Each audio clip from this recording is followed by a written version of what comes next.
Halo guys, perkenalkan nama saya Anissa Latas dari Prodi Teknologi Mekanisasi Pertanian 1D dengan NIM 021123 170. Halo guys, nama saya Muhammad Chandra Setiawan dari Prodi Teknologi Mekanisasi Pertanian dengan NIM 021123 179. Terima kasih. Halo, nama saya Andalus Sofyan Putri. Saya dari Teknologi Mekanisasi Pertanian dengan NIM 021123 168. Bye. Halo guys, perkenalkan nama saya Wahyu Dwi Mulyana. Saya dari program studi Teknologi Mekanisasi Pertanian 1D dengan NIM 021123 192. Terima kasih. Halo, nama saya Renaldi Ahmad Pauji. Saya berasal dari Prodi TMP 1D dengan NIM 021123 187. Bagaimana penegakan hukum dan keadilan Indonesia berada pada tahun 2023 dan apa yang telah dilakukan untuk meningkatkan pemahaman dan kesadaran hukum di semua lapisan masyarakat terhadap pentingnya hak-hak dan kewajiban masing-masing individu yang pada akhirnya diharapkan akan membentuk budaya hukum yang baik.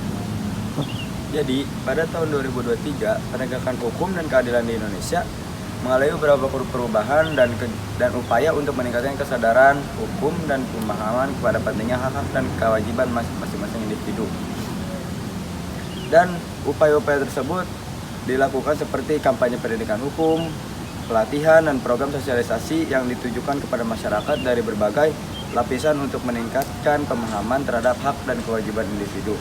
Selain itu, ada upaya penguatan infrastruktur hukum, penyediaan layanan hukum yang lebih mudah diakses, dan reformasi hukum untuk memastikan bahwa sistem hukum di Indonesia lebih transparan, adil, dan responsif terhadap kebutuhan masyarakat. Semua ini diharapkan dapat membentuk budaya hukum yang lebih baik di masyarakat. Apa perbedaan antara penegakan hukum dan keadilan Indonesia dan bagaimana perubahan sikap masyarakat terhadap hukum dapat mempengaruhi penegakan hukum dan keadilan di negara Indonesia? Perbedaan antara penegakan hukum dan keadilan di Indonesia. Kalau penegakan hukum ini melibatkan lembaga-lembaga penegak hukum seperti kepolisian, kejaksaan, dan pengadilan yang bertanggung jawab untuk menyelidiki, menuntut, dan mengadili pelanggaran hukum. Penegakan hukum bertujuan untuk menjaga ketertiban sosial, melindungi hak-hak individu, dan memberikan sanksi kepada pelanggar hukum. Lalu, kalau keadilan sendiri, memberikan hak yang setara kepada semua individu tanpa diskriminasi atau penindasan. Perubahan sikap masyarakat terhadap hukum dapat mempengaruhi penegakan hukum dan keadilan di Indonesia. Yang pertama, kepercayaan terhadap sistem hukum. Jika masyarakat memiliki kepercayaan yang tinggi terhadap sistem hukum, mereka akan lebih cenderung melaporkan pelanggaran hukum, bekerja sama dengan lembaga penegak hukum, dan mematuhi hukum. Kedua, partisipasi dalam proses hukum. Sikap masyarakat yang aktif dan partisipatif dalam proses hukum ngapain, Sa? Gimana?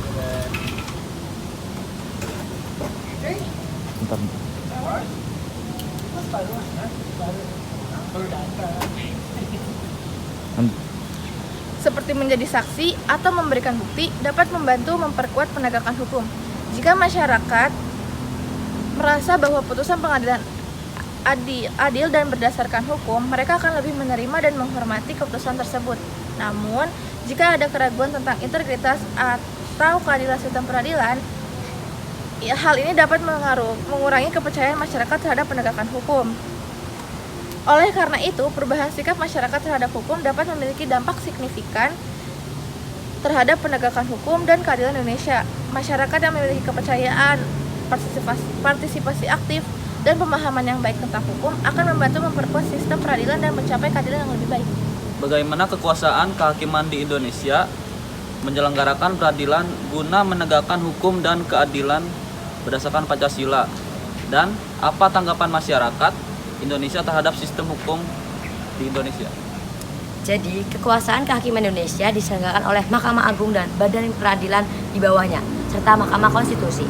Selain itu, ada juga Komisi Yudisial sebagai organ tambahan kekuasaan kehakiman di Indonesia, bertugas untuk menyelenggarakan peradilan guna menegakkan hukum dan keadilan berdasarkan Pancasila dan Undang-Undang Dasar 1945. Sistem peradilan Indonesia terdiri dari peradilan umum, peradilan agama, peradilan militer, dan peradilan tata usaha negara. Masyarakat Indonesia memiliki beragam tanggapan terhadap sistem hukum di Indonesia, mulai dari tidak puas sampai yang puas. Beberapa masyarakat merasa bahwa sistem hukum di Indonesia masih perlu diperbaiki agar adil dan transparan.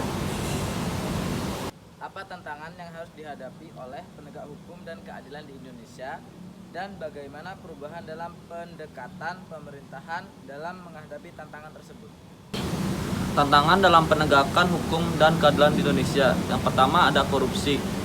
Masih adanya tingkat korupsi yang signifikan di berbagai tingkat pemerintahan yang dapat menghambat proses penegakan hukum dan menciptakan ketidaksetaraan dalam sistem peradilan. Yang kedua, lambatnya proses hukum. Proses peradilan yang lambat dan birokrasi yang rumit dapat menghambat efisiensi penegakan hukum, membuat rasa keadilan sulit tercapai.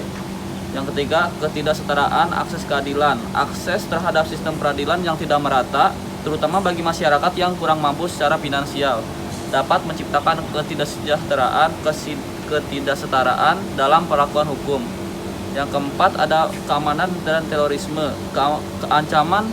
Keamanan dan terorisme memerlukan respon yang cepat dan efektif dalam penegakan hukum, yang kadang-kadang sulit dilakukan tanpa merusak hak asasi manusia. Terus ada perubahan dalam pendekatan pemerintah. Yang pertama ada penguatan lembaga anti korupsi. Yang kedua ada reformasi hukum. Yang ketiga ada penyediaan bantuan hukum. Yang keempat kolaborasi internasional.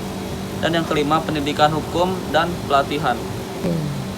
Bagaimana peran penting aparat penegak hukum seperti kepolisian, jaksa, dan lembaga peradilan dalam menjaga kepastian hukum dan keadilan di Indonesia? Peran penting aparat kepolisian Republik Indonesia.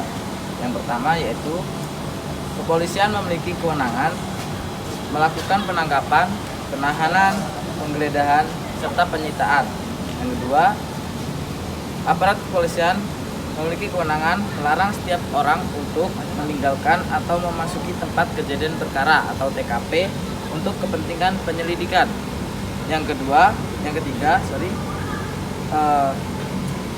aparat kepolisian memanggil orang untuk didengar dan diperiksa sebagai tersangka atau saksi.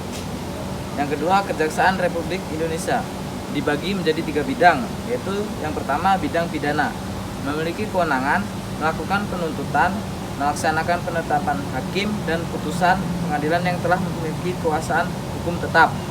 Yang ketiga, melakukan penyelidikan terhadap tindak pidana tertentu berdasarkan undang-undang.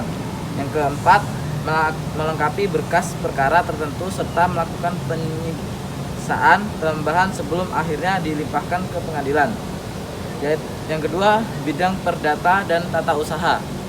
Di sini pengadilan memiliki kewenangan yaitu dapat bertindak baik di dalam maupun di luar pengadilan untuk dan atas nama negara atau pemerintahan. Yang ketiga, bidang ketertiban dan ketentraman umum. Memiliki kewenangan yaitu yang pertama peningkatan kesadaran hukum masyarakat, yang kedua pengamanan kebijakan penegak hukum, yang ketiga penelitian dan pengembangan hukum serta statistik kriminal. Terima kasih.